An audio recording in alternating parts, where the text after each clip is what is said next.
momento para poder trabajar la exposición. ¿Ok? Un momento.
¿Ven? ¿Están viendo en la pantalla? Ok, perfecto. Entonces vamos a dar inicio. Ok, perfecto. Muy bien, buenas noches.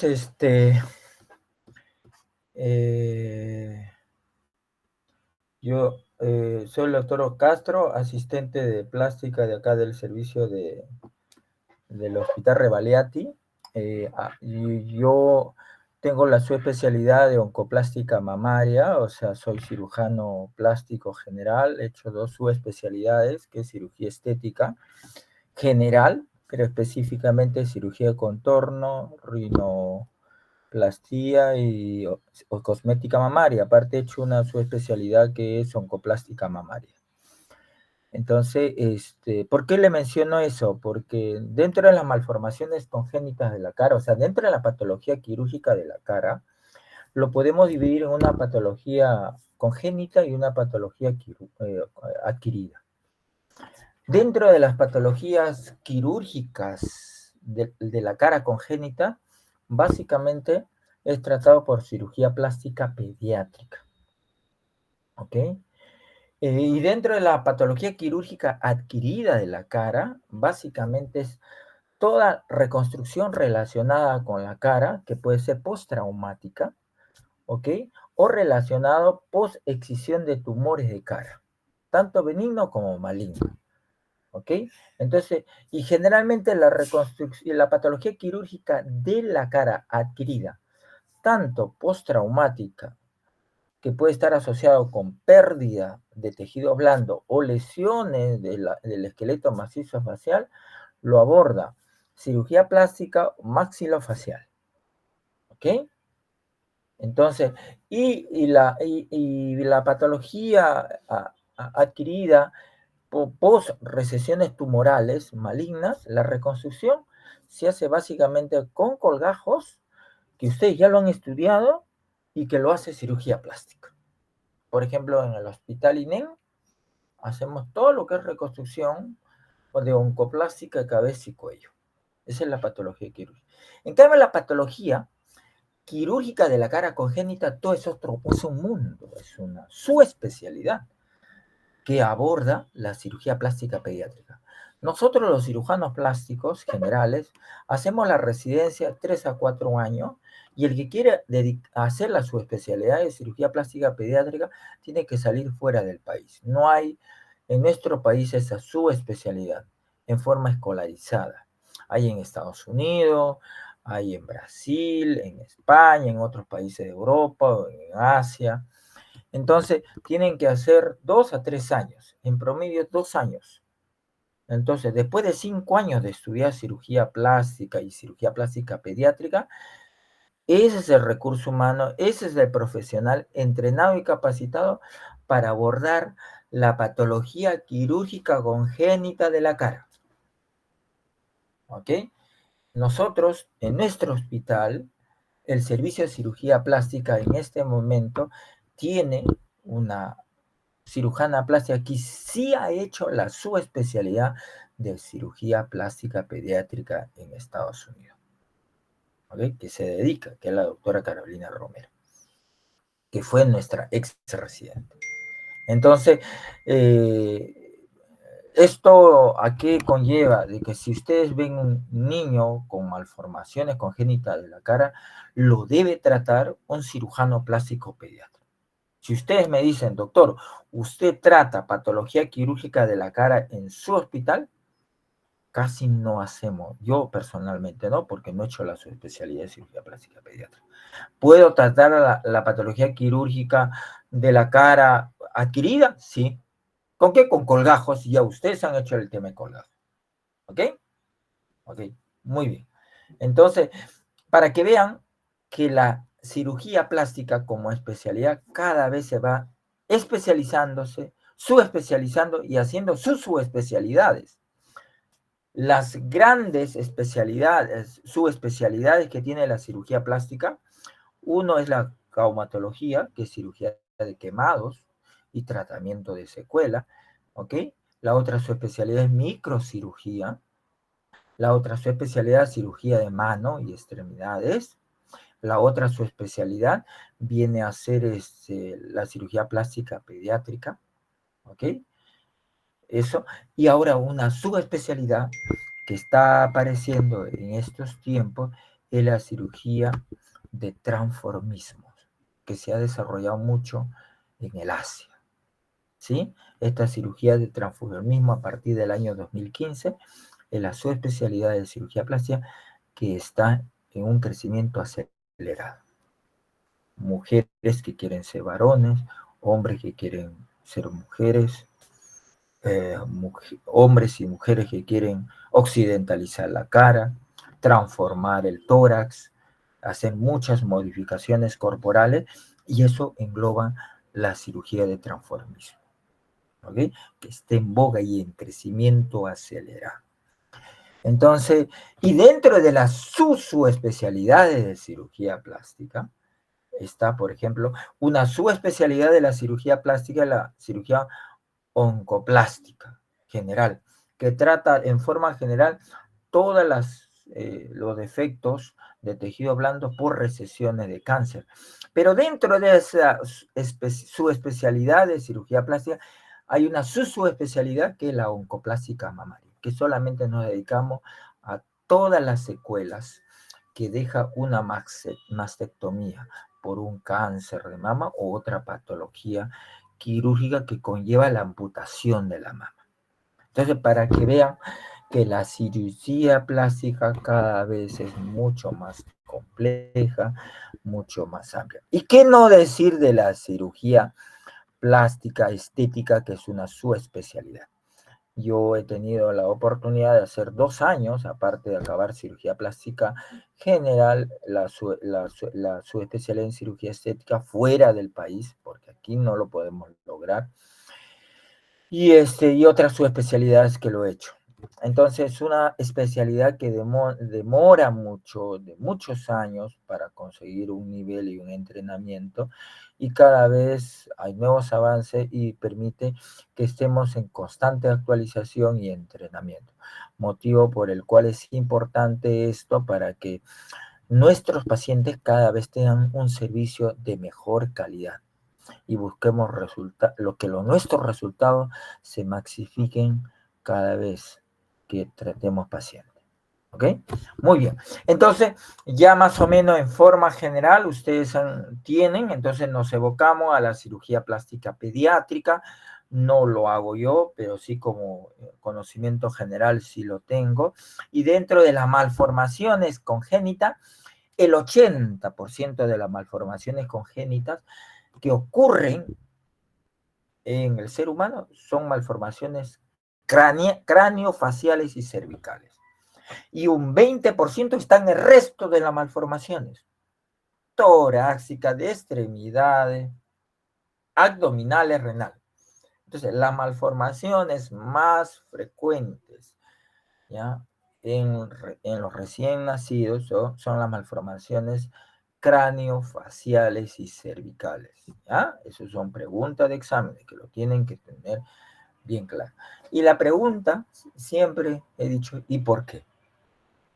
Porque el desarrollo embriológico, la embriogénesis de la cara y del cuello, es una embriogénesis cuyos procesos son muy complejos, muy sincronizados a nivel molecular, genético, histológico. Y cualquier noxa, cualquier agente teratogénico puede conllevar a malformación. A diferencia en otras estructuras corporales cuya morfogénesis es un poco más grosera, en el sentido no hay esa fineza, ese arte. Y ustedes ahora entienden por qué hay arte en la estructuración de la cara, por qué hay arte en la estructuración de la nariz, del mentón, ¿sí? Porque la naturaleza en la morfogénesis también desarrolla arte y procesos muy delicados que no debe alterarse. Por eso son malformaciones más frecuentes. ¿Ok? Muy bien. ¿Me escuchan? ¿Hola? Perfecto. Entonces continuamos, ¿ya?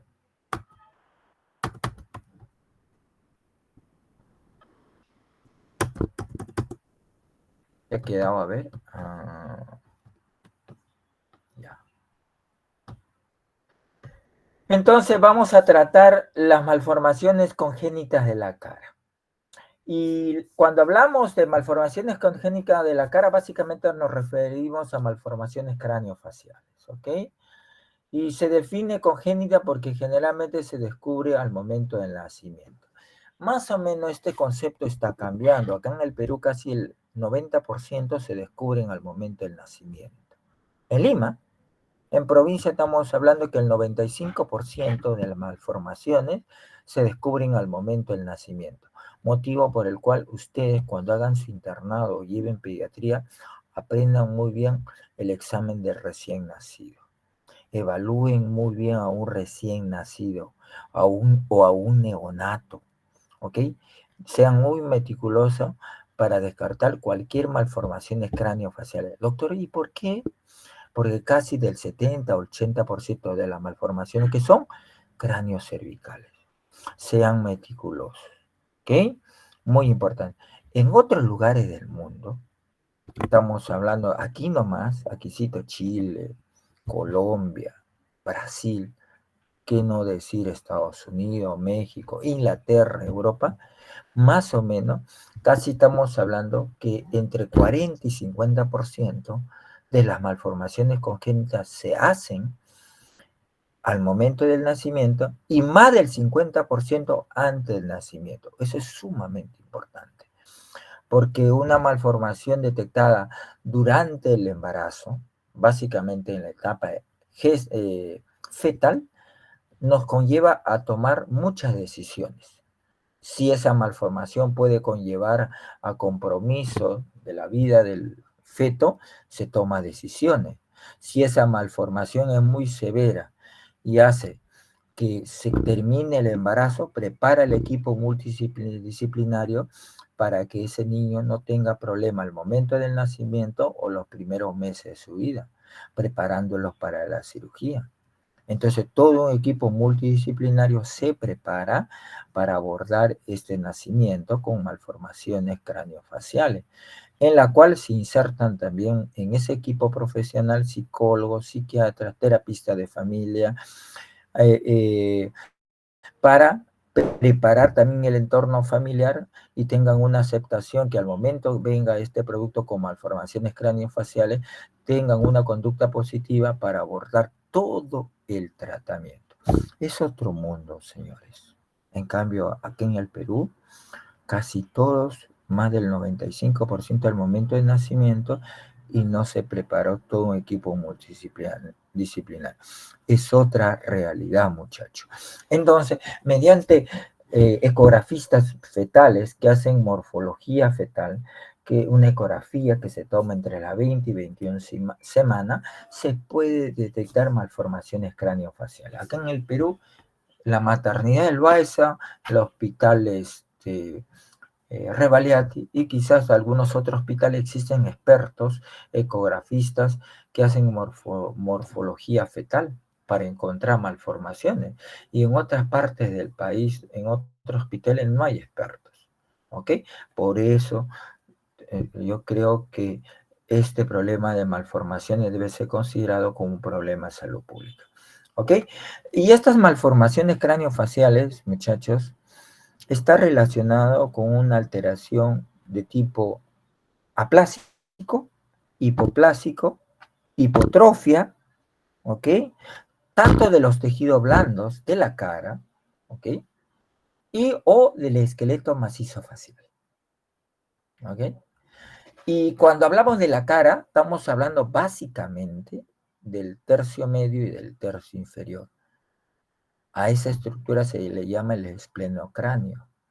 Y al tercio superior, la frente, que es un tercio compartido con el neurocráneo, ¿ok? También constituye parte de la cara, porque es una zona de intersección, porque en el tercio superior está alojando el lóbulo frontal, pero también es un componente importante de la cara, la frente, la ceja, el entrecejo, ¿ok? La zona pretemporal, ¿ok? Y también puede haber malformaciones a ese nivel, ¿ok? ¿Cómo se clasifican las malformaciones craneofaciales? Las fisuras craneofaciales. ¿Qué vienen a ser las fisuras? Una pérdida de continuidad de los tejidos de la cara, tanto del componente craneal como de la cara propiamente dicha, llamada también hendiduras. En esta pérdida de continuidad o hendiduras hay una pérdida de los tejidos blandos y del esqueleto facial. Puede ser de las dos estructuras. O puede ser que se pierda la continuidad del esqueleto macizo facial y no de los tejidos blandos. O puede ocurrir también una tercera opción, que se pierde la continuidad de los tejidos blandos, pero no del macizo facial. ¿Ok? Pero dentro de las fisuras craneofaciales, las fisuras más frecuentes en su localización, escuchen, son las fisuras labiales, alveolares y palatinas. Son las más frecuentes. La gente lo conoce como labio leporino. Otras malformaciones craneofaciales son las displasias craneofaciales, que se caracterizan por hipoplasia, aplasia, ¿ok? O hipotrofia, básicamente del esqueleto facial, del macizo. Y eso conlleva también al poco desarrollo o hipoplasia de los tejidos blandos. En el momento de la morfogénesis facial, muchachos, que ocurre básicamente entre la quinta y octava semana, y la mayor actividad de la formación de la cara ocurre entre la sexta y séptima semana, Este periodo muy delicado en la etapa embrionaria en la cual se forma la cara, hay una interrelación íntima entre las capas embrionarias que van a dar origen al macizo facial y a todos los tejidos blandos. El macizo facial y los tejidos blandos profundos, estamos hablando músculo, aponeurosis y fascias, quienes lo forman el mesodermo, que está presente en los procesos faciales, frontal, proceso maxilar, proceso nasal externo, interno, proceso mandibular. ¿Ok? Y la envoltura, ¿ok? La dermis y la epidermis lo va a formar el ectodermo, esta lámina embrionaria. Pero entre el mesodermo y el ectodermo existe una interrelación íntima. No son láminas aisladas, muchachos. Entonces, por lo tanto, si existe poco desarrollo en el macizo facial, también va a tener una influencia en estas capas de tejido blando, que dependen tanto del mesodermo como del ectodermo. También va a haber hipotrofia.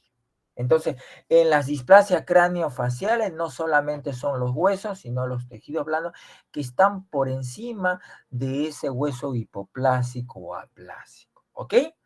Muy bien. Y la craneosinostosis vienen a ser malformaciones craneofaciales que se caracterizan por una osificación muy temprana y precoz de las grandes fisuras o fontanelas craneales que existen. La fontanela bregmática, la pterigoidea anterior y posterior y la fontanela metópica. Por lo tanto, el hueso de la cabeza y parte de la cara dejan de crecer. Se convierte en una caja ósea maciza que no se expande. ¿Ok? Muy bien. Les traigo a colación que el tercio inferior de la cara, parte de la mandíbula, del mentón, de la zona submentoniana y parte del cuello derivan del primer arco branquial, de los somitas del primer arco branquial. ¿Ok? Por lo tanto, cualquier alteración que se produzca en el primer arco branquial va a repercutir en el tercio inferior de la cara. ¿Ok? Perfecto. Vamos a hablar dentro de las malformaciones congénitas de la cara y dentro de la patología quirúrgica de la cara. ¿Qué más se hace? Por lo menos en nuestro hospital congénita, son las fisuras labios-palatinas, que por su localización son fisuras craneofaciales, pero básicamente afecta la cara, afecta el labio, afecta el arco alveolar, los huesos palatinos y el paladar blando. Vean ustedes aquí una fisura labial unilateral, bilateral, vean otra bilateral, una unilateral incompleta y una bilateral amplia. ¿Qué afecta? Afecta el labio superior, ojo, afecta el hueso alveolar, donde se implantan los dientes, y también afecta el paladar, el techo de la boca. ¿Ok? Estas fisuras labiopalatinas son la patología quirúrgica más frecuente congénita que se hace, que se desarrolla en nuestro hospital y me atrevo a decir en todos los hospitales del Perú y en otros lugares del mundo. ¿Ok? ¿Me escuchan? ¿Hola? Sí, doctor, sí se le escucha. Perfecto.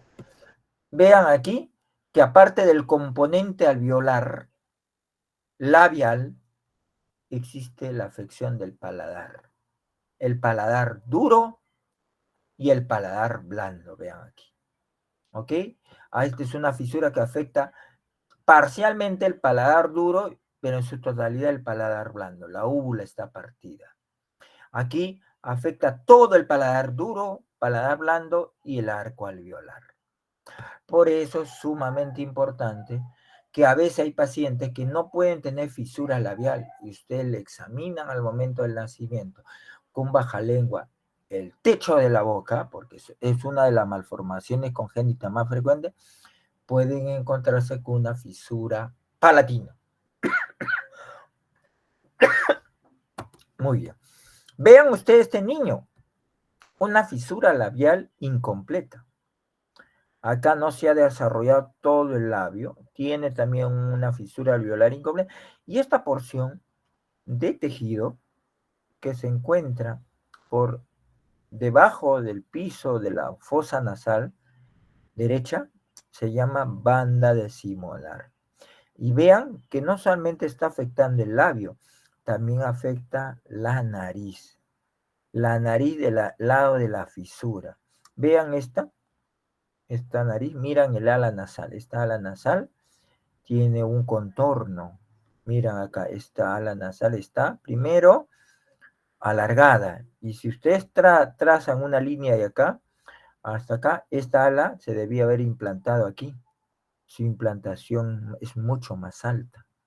Entonces, por esta afección también de la nariz que produce una fisura alveolo-palatina, labio alveolo-palatina, a esta patología se le conoce como nariz leporina o nariz fisurada. Y hay que operarlos a estos niños. Puede operarse al momento que se hace el labio para mejorar y su cirugía definitiva a los 16 años. Ustedes le abren la boca y también tiene fisura palatina. Es muy importante la evaluación. El diagnóstico es clínico. Y van a ver ya pues casos muy evidentes. ¿Eh? ¿Ve esta fisura labial, alveolar, palatina completa? Y miren la nariz fisura. No hay piso de esta fosa nasal ni techo de esta boca. Son casos muy severos, ya muy evidentes. ¿Okay? Ve este caso bilateral. ¿Ve?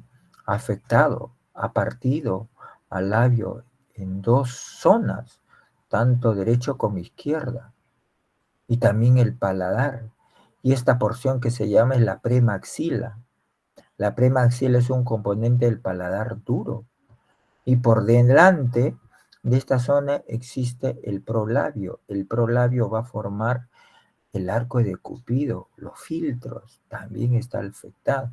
Y miren, esta nariz no tiene columela.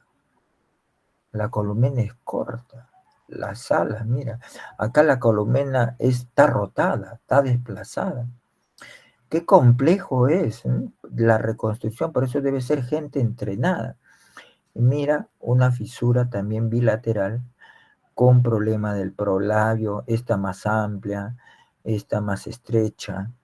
Y estos niños tienen problemas para alimentarse, hay que ponerle una sonda para recuperar peso, se desnutren fácilmente, por eso su cirugía antes de los 3 meses debe ser precoz dentro de los 3 meses, no operarlo al mes ni al segundo mes, a los 3 meses. ¿Por qué, doctor, no antes? Porque el niño tiene que madurar sus tejidos, lograr un peso estable y segundo, recuperar su hemoglobina.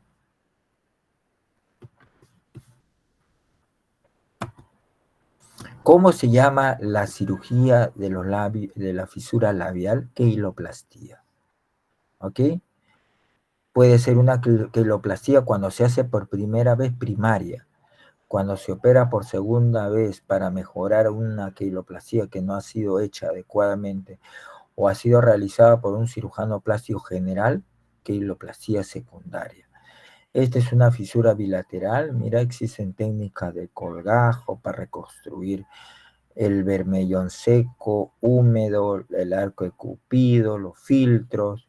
Son realmente cirugías con uso de colgajos, tanto de piel, de músculo. Hay que recuperar el orbicular. El orbicular está acá, mira. Se ha insertado, se ha abultado acá el orbicular.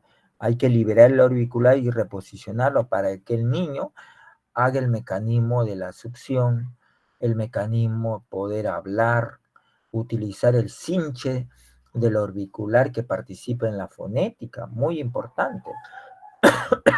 Otro caso muy severo, vean, ¿ven? Desplazada, una fisura, nariz fisurada, un labio muy amplio y miren cómo se hace la reconstrucción con colgado. Y también acá se aprovechó hacer una rinoplastía primaria de una nariz fisurada.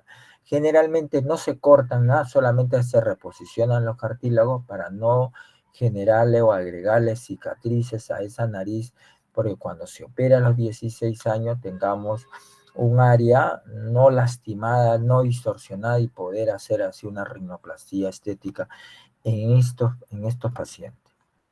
Entonces, otra de las cosas que le quiero mencionar, que la queloplastía es una cirugía muy compleja, en la cual se toman medidas de colgajos milimétricos, precisos, son colgajos de alta precisión, con técnicas también de mucha precisión, de mucha medida, de mucho diseño, que deben hacerlo gente muy especializada y experta para obtener resultados muy buenos y adecuados. Lograr así un labio, tanto anatómicamente como funcionalmente y estéticamente. ¿Quiénes lo hacen eso? Los cirujanos plásticos pediátricos. Doctor, ¿usted podría operar? No. Sé las técnicas, lo estudié como cirujano general, haber operado uno o dos cuando acabé, pero después no, pues yo con dos, tres no puedo tener la experiencia de un cirujano plástico pediátrico que te opera pues, 400, 500. ¿Ok? Es muy importante eso, quién lo opera. Miren, esta niña con una fisura labial amplia, tanto alveolar. Doctor, ¿y la fisura alveolar se corrige al momento de operar el labio? No. Eso se opera entre los 5 a 7 años. Antes no. ¿Ok? Solamente en este caso se opera, muchachos, el labio y la nariz. Corrección de la nariz. Miren, una queiloplastía. Se ha reparado el arco de Cupido. Se ha reposicionado los músculos. Ya se recuperó así ese esfínter del músculo orbicular de la boca para la succión, para la masticación y para la fonética. Y además se ha reparado la nariz fisurada. Se ha hecho una rinoplastía primaria de la nariz fisurada. Le cambia la vida a esta niña.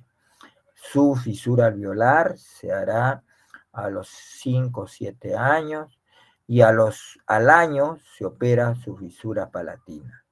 Y es así que el niño cuando tenga 1 año o 2 años esté preparado tanto anatómicamente y funcionalmente para la fonética y para el habla.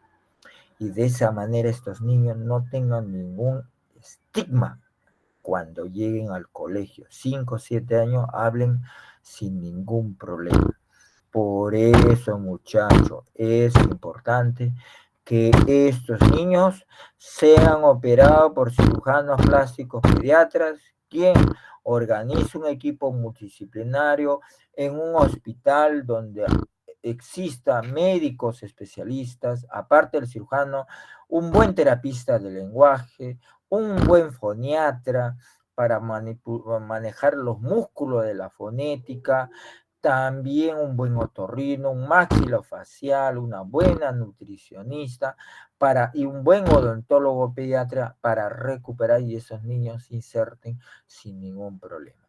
Lo que pasa es que en nuestro país no existe ningún programa de salud pública para estos niños. Todo el mundo viene en campaña, lo operan y se desaparece. Acabó.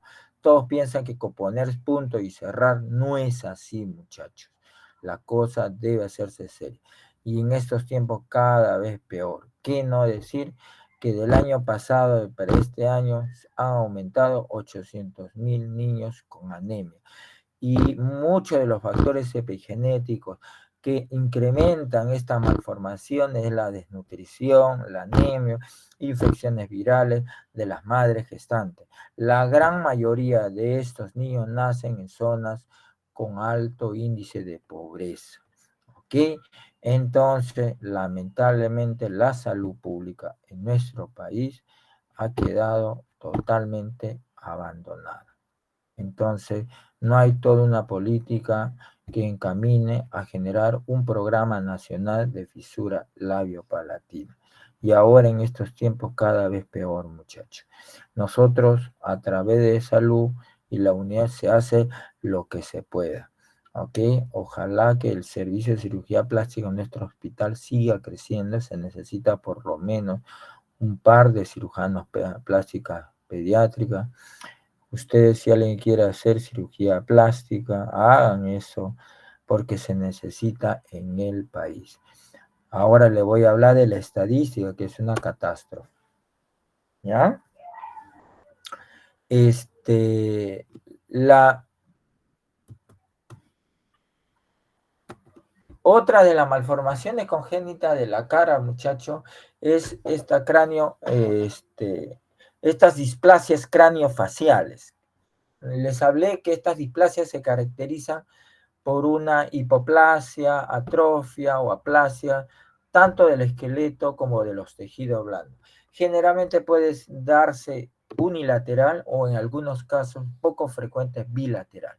Y el hueso más afectado es la mandíbula y el tercio medio de la cara, relacionado con el zigoma, ¿ok? Y arco zigomático, ¿ok? Y el hueso maxilar, ya tanto en su rama ascendente, gonion, rama descendente y la zona mentoniana. Vean ustedes aquí, este paciente tiene, en mi cara está normal y miren, acá hay una hipoplasia de este paciente, ¿ok? Asimétrica. Y además ven que este niño en ese lado tiene una malformación auricular, hay problemas. Y generalmente las hipoplasias, las agenesias unilaterales de la mandíbula, como derivan del primer arco branquial y también el primer arco branquial aporta elementos para la formación de la oreja, puede haber malformaciones auriculares. ¿Okay? La microgenia, que viene a ser la hipotrofia, atrofia o poco desarrollo del mentón. ¿Ok? Eso se llama microgenia o también micrognatia. Cuando es muy severa, todos los músculos de la lengua que se implantan, que se insertan en la zona mentoniana y parte de la mandíbula pueden ser desplazados hacia la parte posterior y generar problemas respiratorios que pueden conllevar a una asfixia, que en algunos casos puede ser tan severo y al niño colocarle una traqueostomía. Estos niños tienen problemas para la alimentación, por eso es importante su diagnóstico y su tratamiento para mejorar su estado general de estos niños. Hay microgenias leves o moderadas, que también se puede hacer un diagnóstico durante una evaluación de una puber, de un adolescente. Por ejemplo, esta es una niña que aparentemente lo que nos llama la atención es una mala oclusión dentaria. Hay problemas. El odontopediatra lo evaluó y dijo que hay problemas de mala oclusión. Y se mandó al servicio y en el servicio se vio que había una microgenia. Entonces, muchas veces esta microgenia, su tratamiento para mejorar esta oclusión dentaria, el cirujano maxilofacial pediatra hace un tratamiento con distracción ósea para mejorar la zona mentoniana y corregir esa mala oclusión dentaria. En adolescentes es muy frecuente, vean esta microgenia bastante marcada, que le puede generar mala oclusión dentaria, problema en el ATM, y corrigiendo por desplazamiento, por cirugía de desplazamiento y colocando mini placas, se corrigen muchos problemas, inclusive problemas del cabo faringio, con faringoamidalito y problemas para respirar, o apnea del sueño pueden estar asociados con esta patología. Le dije, el primer arco branquial es muy importante, perdón, para la formación del cuello, pero para nosotros no es importante para la zona de la mandíbula, de estructura de la oreja, del mentón y la zona submentoniana o submandibular, ¿ok? Y cuando hay malformación del síndrome de arco branquial, también hay que pensar que pueda tener algunos trastornos cervicales. ¿Ok? Es importante eso. También al síndrome de primer arco branquial se le conoce como síndrome de Golden, que se caracteriza por una hipoplasia de la mandíbula, se caracteriza por macrostomía, una fisura labial lateral y malformaciones auriculares. Son 3 elementos para pensar en un síndrome de Golden. Malformaciones auriculares, hipoplasia o hipotrofia mandibular y macrostomía. Eso es síndrome de Golden. ¿Ok? En algunos casos solamente hay macrostomía y microtia y no hay hipoplasia de la mandíbula. En esos casos es una fisura labial, fisura craneofacial. 7, que vamos a revisar algo, ¿ok? Muy importante eso. Síndrome de Treacher-Collins. Este síndrome se caracteriza básicamente por una hipoplasia del cigoma y arco cigomático. Hipoplasia malar, que puede ser bilateral, unilateral. Y a veces se puede asociar con microgenia o micrognatias. ¿Ok? Este síndrome de Treacher-Collins, estos niños tienen problemas básicamente faciales y no intracerebrales. Tienen un cerebro normal, pueden hacer todas sus actividades normales. Y tiene una impregnación, una correlación genética, y esa correlación genética se está representada en la mutación del cromosoma 5, ¿ok? Por lo tanto, tiene un aspecto hereditario, ¿ok?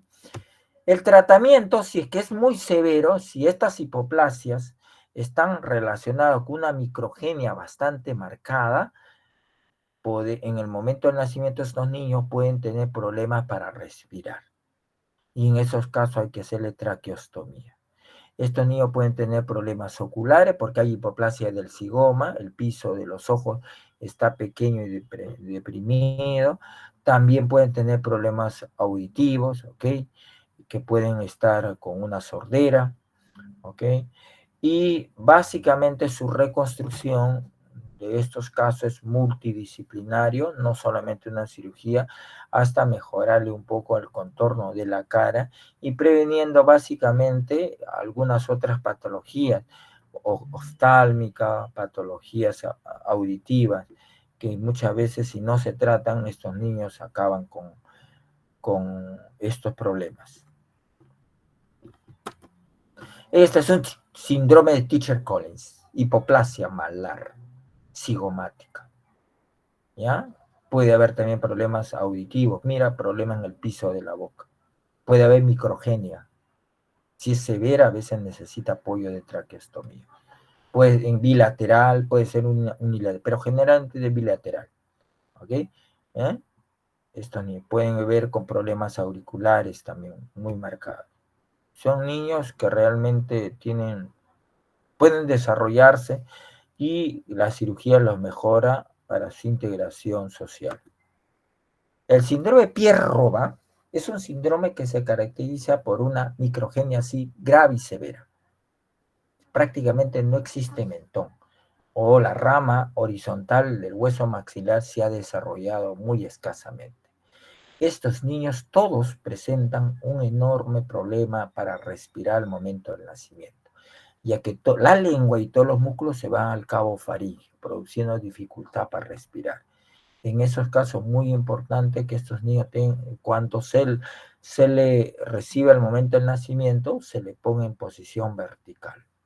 Su alimentación también es por sonda, niños con bastante problema. Entonces, su tratamiento tiene que ser lo más pronto posible para corregir su problema respiratorio, ¿ok? Y se puede hacer el diagnóstico de síndrome Pierre-Robin en la etapa fetal durante la gestación con una buena ecografía fetal a partir de las 13, pero lo más importante, lo adecuado es entre las 20 y 21 semanas. Y de esa manera al personal obstétrico lo preparan para abordar este nacimiento con síndrome Pierre-Robin. porque si no, nacen y no saben qué hacer. Muchas veces, a veces se mueren estos niños. Y estos niños no pueden nacer por cesárea, por parto vaginal. Tienen que nacer por cesárea. Ojo. Ahí está. A veces se le puede asociar con fisura labiopalatina, malformaciones también a nivel del techo de la boca. ¿Ok? ¿Ve? Estos niños presentan a veces fisura palatina, labial en algunos casos, pero básicamente palatina. En algunos síndrome Pierre-Robin, ¿ya? El tratamiento para provocar el crecimiento del mentón y de la mandíbula es mediante la distracción ósea de los remanentes. Mediante la distracción ósea nosotros generamos osteogénesis. ¿Eso quién lo hace? Cirugía maxilofacial. Por eso el equipo de cirugía plástica pediátrica tiene que ser multidisciplinario. Falta eso, no tenemos muchos cirujanos maxilofaciales o otorrinos que se dediquen a la parte de pediatría y tratar esta malformación. Existen otras malformaciones del ojo, del oído, de la cara, del cuello, ¿ok? Como coloboma del iris, malformaciones oculares, macroftalmia, malformaciones que afecten el pabellón auricular, ¿ok? Y labio leporino solamente está destinada para las fisuras mediales, que está en el surco del filtro, por eso se le llama lepo, y el labio de ese niño tiene la forma de un león. Generalmente estos niños que tienen fisura central o labio leporino tienen otras malformaciones cervicales, cerebrales o cardiovasculares. Y muchas veces estos niños no llegan a una edad bastante avanzada, mueren en el trayecto. Otra de las malformaciones congénitas de la cara, después de la fisura labiopalatina, muchachos, es la microtia, la segunda. Entonces, los cirujanos plásticos pediatras operan muchas fisuras labiales, fisura labiopalatina, y en segundo lugar son expertos en microtias. Inclusive en otros lugares, como el Instituto de Malformaciones Congénitas, allá en Río, en la Universidad de Sao Paulo, existe una unidad de malformaciones auriculares que se dedican solamente a la oreja, porque es una patología muy compleja. Y dentro de las malformaciones auriculares, la más frecuente es la microtia, que es el poco desarrollo del pabellón auricular y que afecta al tercio externo del meato auditivo, que generalmente genera su poco desarrollo y su oclusión. Estos niños, aparte de tener malformaciones auriculares, tienen hipoacusia, porque el conducto auditivo externo no está bien desarrollado y está ocluido. Nacen estos niños, su oído medio está sano, su oído interno está indemne, el órgano de Corti funciona, pero el oído externo, conducto auditivo externo está alterado, ocluido, estenosado, está mal formado. Por lo tanto, para que empiece a funcionar el oído medio y el órgano de Corti, que es el órgano sensorial, que necesita estímulo, entonces el sonido no llega bien y estos niños acaban con hipoacusia. Por eso el manejo debe ser multidisciplinario. Estos niños que tienen con microtia, lo más precoz, antes del año, 6-8 meses, se le debe colocar un implante coclear para que su órgano de Corti funcione, se estimule y no le generemos una hipoacusia. Y doctor, si ¿hasta cuánto tiempo tengo colocarle un implante coclear a estos niños para que no hagan hipoacusia? Antes del año? Después del año, ese órgano de Corti se atrofia y no sirve.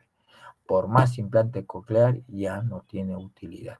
Ese niño va a tener hipoacusia severa. Aquí tenemos una microtia típica, el signo del maní. Esta es una malformación auricular que está todo indemne, pero tiene unos apéndices auriculares.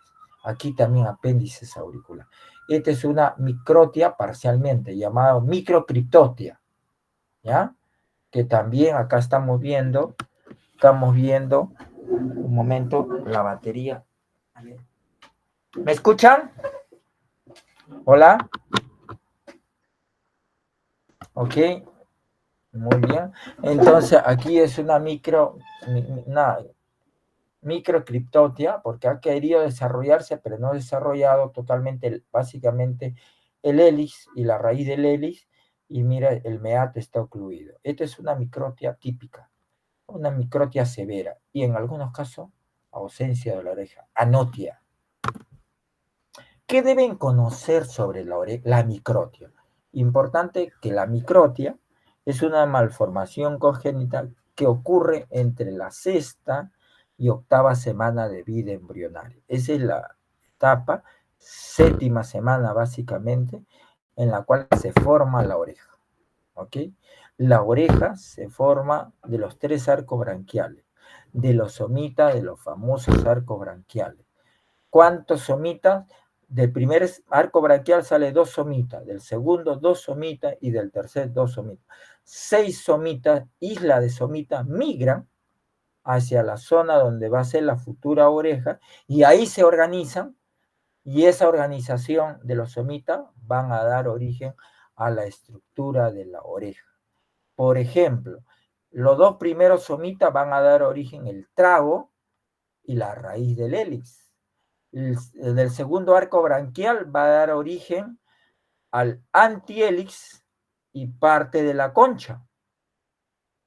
Y los otros somitas del tercer arco branquial va a dar origen parte posterior o inferior del antihelix, ojo, y del lóbulo de la oreja y del antitrago. ¿Se dan cuenta? Y estos somitas, en ese periodo de la sexta, séptima, octava semana, hacen un trabajo tan exquisito que es bien difícil reproducirlo cuando queremos recrear una oreja.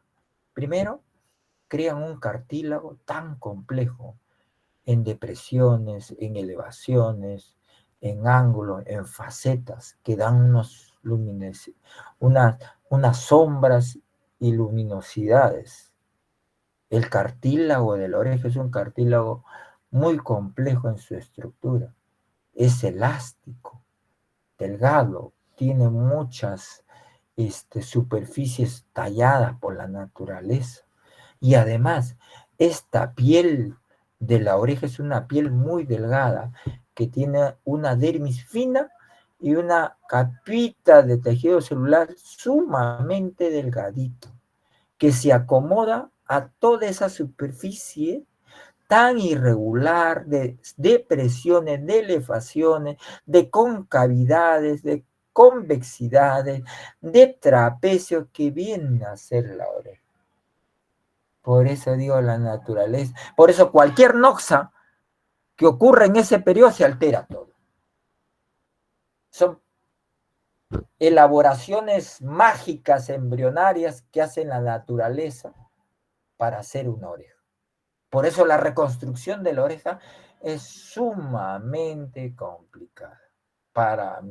Yo lo veo así, para el cirujano entrenado de cirugía plástica tiene que pasar varios años para lograr una buena reconstrucción de oreja. ¿Ok? Y tienen que saber que la oreja tiene muchas partes, ¿ven?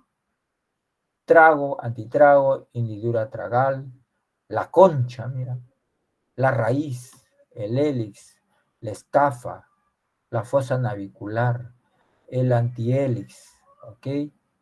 La raíz superior, la rama superior, inferior y superior del antihélix, el antitrago, el lóbulo. Es una maravilla, muchachos. Y la oreja, en su formación, tiene que tener una posición en la cual, con relación a la cabeza, tiene que haber una separación entre 20 a 25 milímetros. Y además la oreja tiene que tener una inclinación, no es recta, tiene que tener con respecto al eje horizontal formar un ángulo de 30 grados. Segundo, el hélix tiene que estar separado con respecto a la concha, un ángulo más o menos de 30 a 40 grados. Y el hélix tiene que separarse también con respecto a la cabeza, no más de 25. Estos conceptos son sumamente importantes, muchachos. ¿Por qué?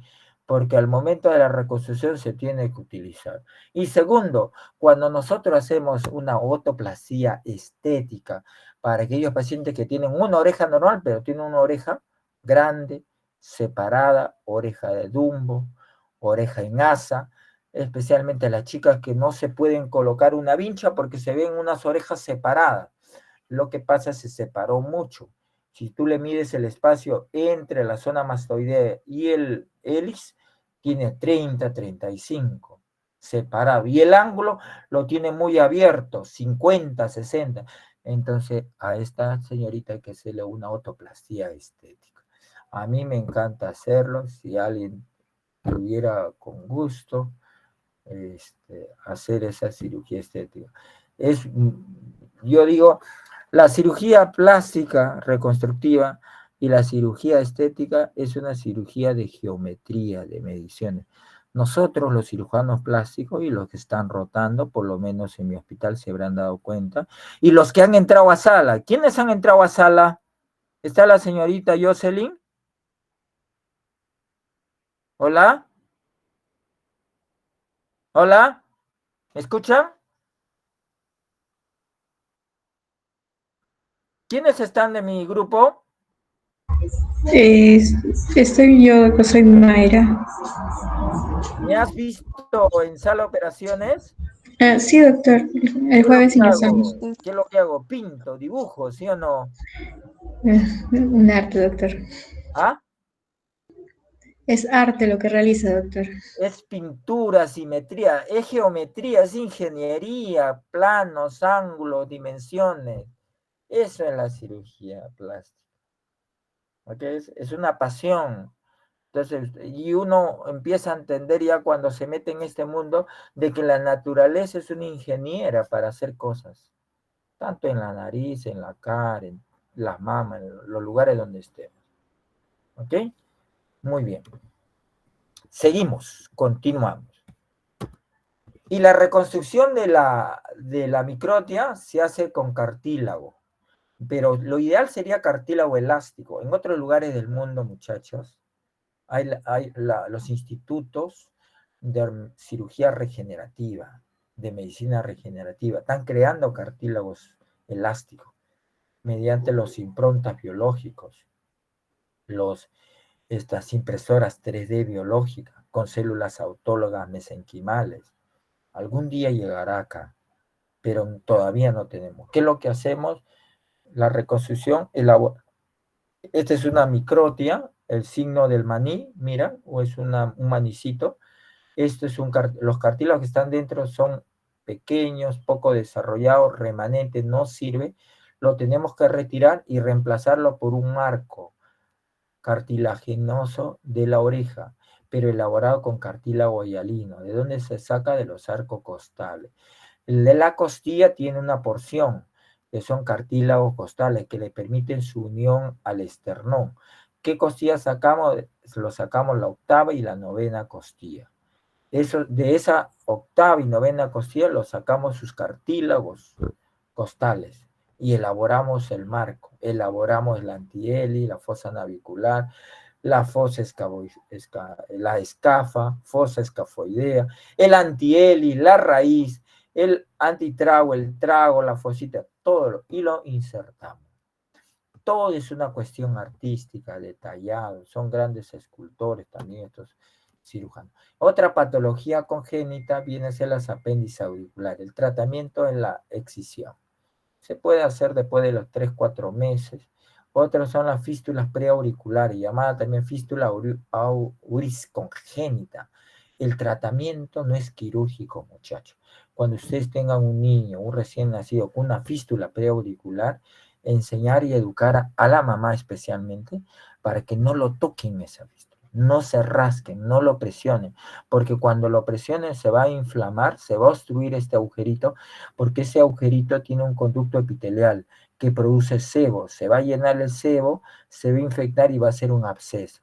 Y generalmente esta fístula, como son rezagos embrionarios, tienen raíces profundas que se conectan con la mastoide, se conectan con la arteria carótida, se van hacia el ángulo mandibular ATM y es un desastre. que tienen que hacerle un corte, dejan secuela, se pega la parótida, podemos lesionar la parótida. Entonces, es terrible, muchachos. Nosotros hemos tratado con cabeza y cuello casos muy aparatosos. El tratamiento es no tocar. Cuando los niños tienen 8 años, enseñarles que no se toquen. Doctor, me sale una grasita, limpiarle muy suavemente y nada más. Y de por vida van a tenerlo sin ningún problema. Ve en este caso de una microtia, signo del maní, su reconstrucción a largo plazo. Es una maravilla, ¿no? Ojalá algún día se logre en este país resultados de esta naturaleza. Están en camino, ¿eh? Se han hecho varios casos ya en mi hospital. Miran esta oreja, que es una criptotia. Le faltó el desarrollo y tienen que hacerlo, ¿quiénes? Los cirujanos plásticos pediatras. ¿Sí? Es en esas manos. Hay otras malformaciones, la anquiloglosia, que es el frenillo. No es cortar, es así el colgajo de mucosa, hay que tratarlo adecuadamente. Macroglosia, si es necesario se opera o no. ¿Ok? Y vamos a hacer un repaso de las fisuras craneofaciales que afectan los tejidos blandos, también pueden afectar el macizo facial o puede afectar los tejidos blandos y al mismo tiempo macizo facial. ¿Y cómo se clasifican? Se clasifican mediante la clasificación de Tressier. ¿Qué dice Tressier? Tressier es un cirujano plástico, fue primero odontólogo, después hizo medicina, después hizo cirugía plástica y se especializó en maxilofacial. Él dice que la cabeza de estos niños, cuando sospechamos de fisura craneofacial, hay que verlo como un mundo. La línea media es el meridiano, en el meridiano que pasa por la línea media del arco de Cupido y por la sutura metópica. En la sutura metópica se pone el punto 14 y en la línea de la fisura 0. Pero si aparece fisura a nivel mentoniano, se le pone el número 30. ¿Ok? Ahí es 30. ¿Ok? Generalmente ocurre en el tercio medio y en el tercio superior. Y siguiendo las manecillas del reloj, lo vamos a encontrar fisuras craneales que puede tener su correlación facial. Sería fisura 13, si tiene correlación facial sería 13-1 o 1-13. El 14, si tiene correlación con su fisura facial, 0. Y así sucesivamente. ¿Hasta dónde es fisura craneal? Hasta 8. 7 hasta 1, hasta 0 son fisuras faciales. ¿Ok? Igualmente en el componente óseo. Vean esta fisura craneofacial. Tiene fisura labial, fisura alveolar, tiene fisura del coloboma, o sea, un coloboma auricular, ¿ya? En el tercio medio. También tiene acá una afección en el otro lado, en la parte craneal, microgenia. Este niño en el Perú probablemente se muere. Hoy vive con su estigma, aislado. Muy difícil. Mira, en otros lugares, ¿cómo lo integra?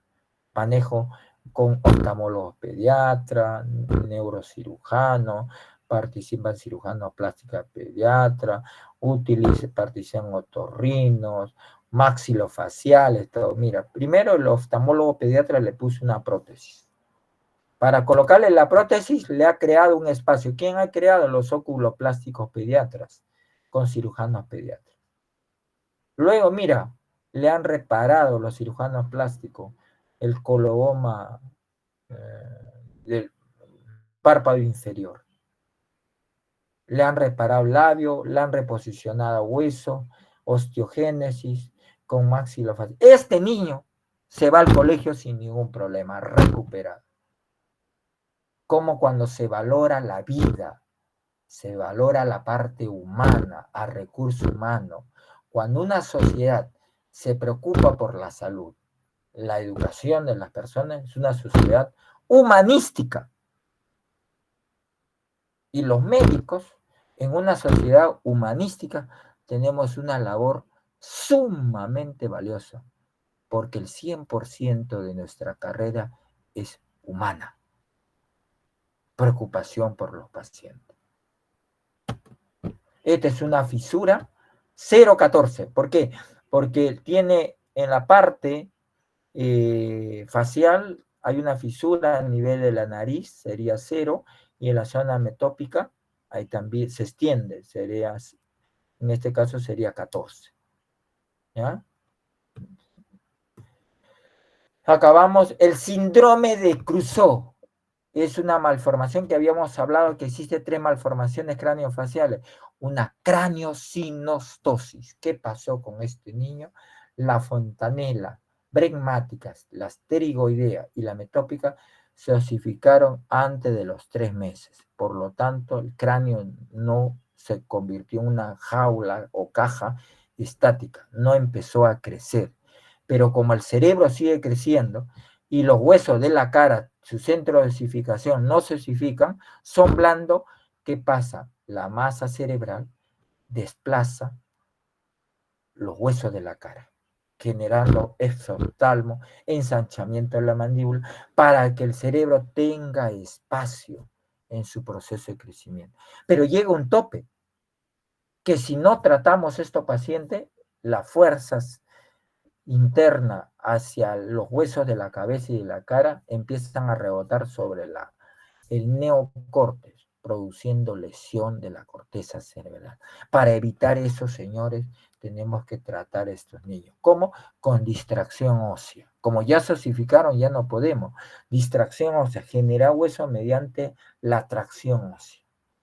Y de esa manera ampliamos la caja torácica, corregimos las malformaciones óseas y evitamos que ese paciente tenga secuelas neurológicas de por vida. En el Perú estos niños adultos no se le hicieron nada. Tienen un CI10 menos de 80, menos de 70. ¿Qué podemos hacer, muchachos? Esta es una fisura. 7, craneofacial. Macrostomía, ¿ve? Y ausencia de o microtia. Si tuviera agenesia, sería un síndrome de primer arco branquial. ¿Ok? Su cirugía también es compleja. Si ustedes sospechan de malformaciones, doctor, tiene fisura labial, tómenle una radiografía simple o una tomografía. Capaz se encuentran otras malformaciones. Este es un síndrome, ¿ve? De primer arco branquial. ¿Ok? Macrostomía, malformaciones auriculares. ¿Ve? Otro síndrome de primer arco branquial. Y para acabar, muchachos, siempre la primera cirugía de las patologías quirúrgicas y de las malformaciones de la cara congénita es sumamente importante para el futuro de esta niña. ¿Sí? Este caso yo le traigo porque aquí en el Perú hubo una cirujana plástica pediátrica que ya se retiró, trabajó, luchó 40 años para que exista un programa de fisura labiopalatina. Fue una de las primeras cirujanas plásticas que vino acá al Perú, la doctora Celinda Guapaya, que luchó durante 40 años de su vida para que exista un programa de fisura labiopalatina. Y nadie los escuchó a ella. Se ha retirado. Pero este es un caso de ella que cuando yo lo vi operar y dije, doctora, y ella me decía, ¿qué tan importante, Javier, es que la cirugía de fisura labiopalatina sea realizada por un cirujano plástico pediátrico con experiencia? Porque el resultado va a determinar el futuro de este niño. Operarlo por segunda y tercera vez ya le malograste la vida. No dejar estima, le cambias la vida. Un labio estético, anatómico, funcional. Y mira, hasta el rostro de la niña es diferente. Y no va a tener, y si tú le insertas terapia del lenguaje, fonología, otorrino y todas las especialidades, ese niño cuando vaya al colegio no va a tener estigma.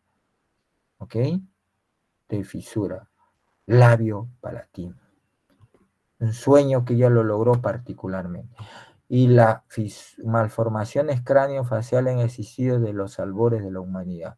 Y nuestros moches, los mejores orfebres del mundo, que representaron a través de su huaco retrato una forma de escritura, ellos representaron también estas malformaciones craneofaciales.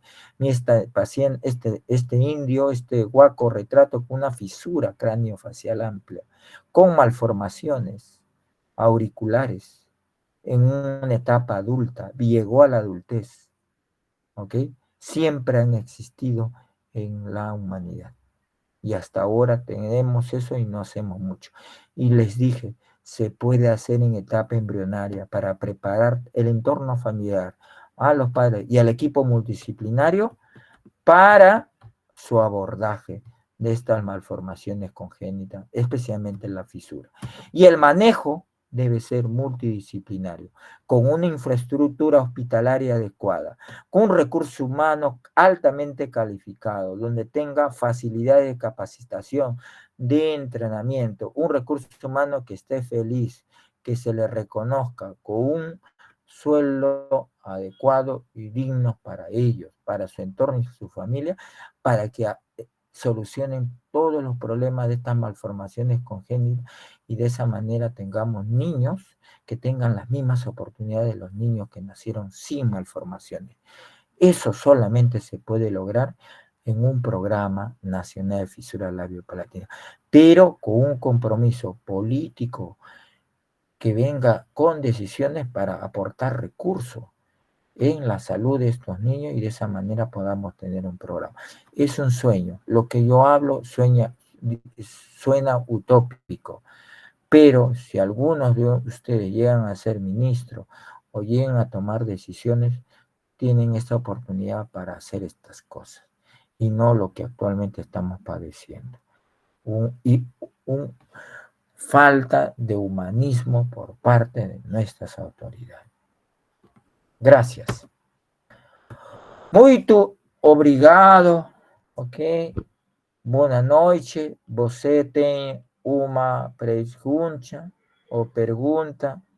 ¿O alguien quiere preguntar a alguien algo? ¿O todo está correcto? ¿Hola? Ok. Entonces, hoy día hemos tenido 14.